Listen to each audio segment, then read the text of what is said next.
সস্তা পেয়ে বস্তা ভরে বাজার করে আনলো ইঞ্জিনিয়ার সাহেব। তো কথায় আছে না যে সকালবেলা বাদশা তুমি ফকির সন্ধ্যাবেলা। তো বিষয়টা হয়েছে এরকমই, যে মরিচ আমরা 1000 টাকা কেজি 1200 টাকা কেজি হয়ে গেছিলো, সেই মরিচ এখন এত সস্তা হয়েছে কি বলবো।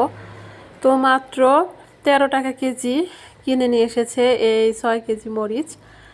তো আমি বললাম যে ভালোই হয়েছে, যেহেতু এখন তো এগুলো এত তো আর এমনি খাওয়া যাবে না, সংরক্ষণ করে রাখতে হবে।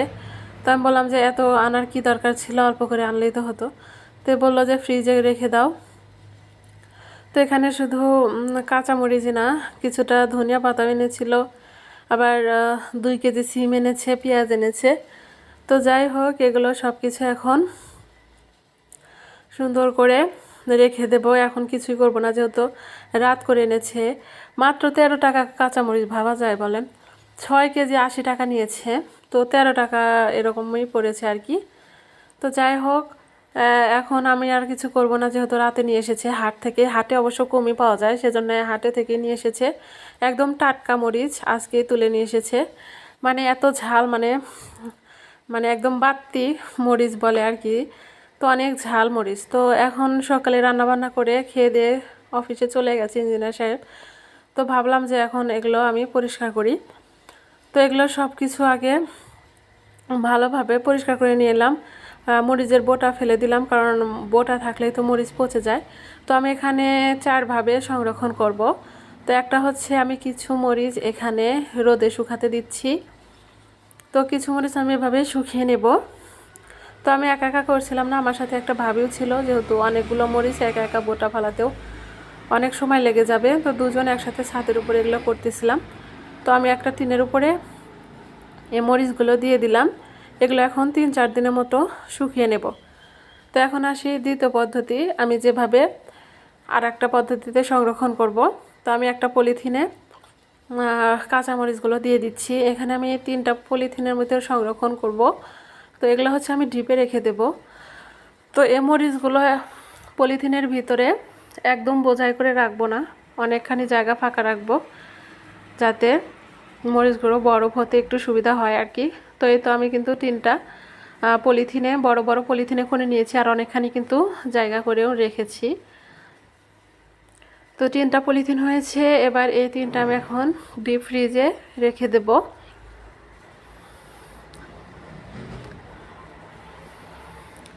তো 2 নম্বর পদ্ধতি শেষ, এবার হচ্ছে 3 নম্বর পদ্ধতি যেটা করব আমি, সেটা হচ্ছে এখন এই মরিচগুলো হচ্ছে আমি ভেজে নিচ্ছি, কড়াইতে ভেজে নেব।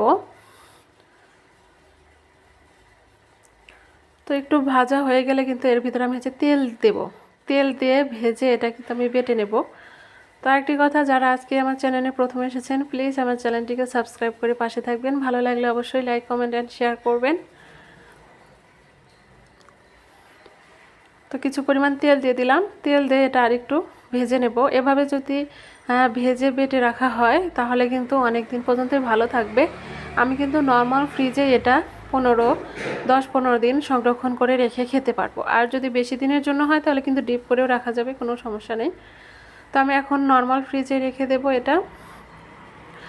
গুঁড়ামরিচের বোতলে শুধু এখন কাঁচামরিচ বেটেই খাবো, যেহেতু কাঁচামরিচ খেলেও উপকার আছে, শুধু মাংসের ভিতরে গুঁড়ামরিচ দিলেই হয়ে যাবে। এখন আরেকটা পদ্ধতি, সেটা হচ্ছে, যেহেতু সবগুলো ডিপে রাখা সম্ভব না, কিছু তো রাখতে হবে এমনি নর্মালি খাওয়ার জন্য। তো এখানে আমি একটা টিফিন কার বাটিতে একটা টিস্যু পেপার দিয়ে দিলাম, মোটা টিস্যু পেপার। তো এখন এর ভিতরে আমি কিছুটা কাঁচামরিচ দিয়ে দিচ্ছি। তো কাঁচামরিচ দেওয়ার পরে এখানে কিন্তু আর একটা উপরেও টিস্যু পেপার দিয়ে দেবো। এভাবে রেখে দিলে কিন্তু আপনার 1 মাস ভালো থাকবে, কিছুই হবে না। তো আমি এভাবে সংরক্ষণ করে নর্মাল ফ্রিজে রেখেও খাবো। তো আমি এভাবে বাটি বাটি করে রেখে দেব। যেহেতু অনেকগুলো মরিচ একসাথে এক পদ্ধতিতে রাখলে ভালো হয় না, সেজন্য আমি 4টা পদ্ধতিতে রেখে দিচ্ছি। আর আপনারা চাইলে কিন্তু এটা কাঁচাটাও ব্লেন্ডার করেও ফ্রিজে রাখা যায়। তো আমি ভেজেই কিন্তু বেটে নিচ্ছি, ইচ্ছে করলে কিন্তু সেটাও আমি অনেকদিন যাবত খেতে পারবো।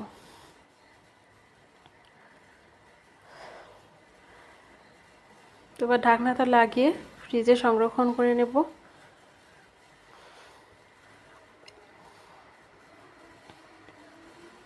তো আর একটা হচ্ছে সাথে কিন্তু ধনিয়া পাতা এনেছিল অনেকগুলো, 10 টাকার ধনিয়া পাতা অনেকগুলো দিয়েছে। তো আমি সুন্দর করে পরিষ্কার করে বেছে নিচ্ছিলাম, এত ধনিয়া পাতা তো আর খাওয়া যাবে না।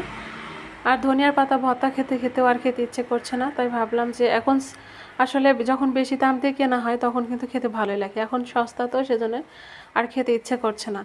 তো যাই হোক, আমি কিন্তু ভালোভাবে পরিষ্কার করে নিয়েছিলাম, তারপরে পানিতে ধুয়ে এখন হচ্ছে এটা আমি কুচি কুচি করে কেটে নিয়েছি, যাতে আর পরবর্তীতে না ধোয়া লাগে আবার না কাটতে হয় সেজন্য। আর আমি এটা কিন্তু পানি ঝরিয়ে নিয়েছি, মানে রোদে একটু শুকাতে দিয়েছিলাম যাতে গায়ের পানিটা টেনে যায়, তো সে পর্যন্তই কিন্তু আমি রোদে শুকিয়ে নিয়েছি। এবার একটা পাতিতে আমি এটা রেখে ডিপ ফ্রিজে রেখে দেবো, আর কিছুটুকু আমি নর্মালি রেখে দেবো, এটা কিন্তু 15-20 দিন অনায়াসে খাওয়া যাবে। তো এভাবে এখন আমি এটা সংরক্ষণ করে নেব।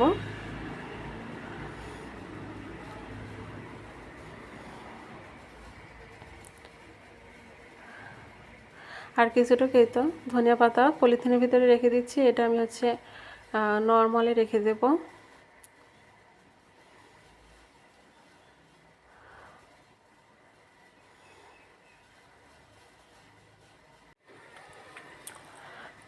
তো আজকের ভিডিওতে এ পর্যন্তই, কেমন লাগলো অবশ্যই কমেন্টস করে জানাবেন, আর ভালো লাগলে লাইক কমেন্ট অ্যান্ড শেয়ার করবেন। আর আপনারা চাইলে এভাবেও কিন্তু মরিচ আর ধনিয়া পাতা সংরক্ষণ করে রাখতে পারবেন। সবাই ভালো থাকেন, আসসালামু আলাইকুম।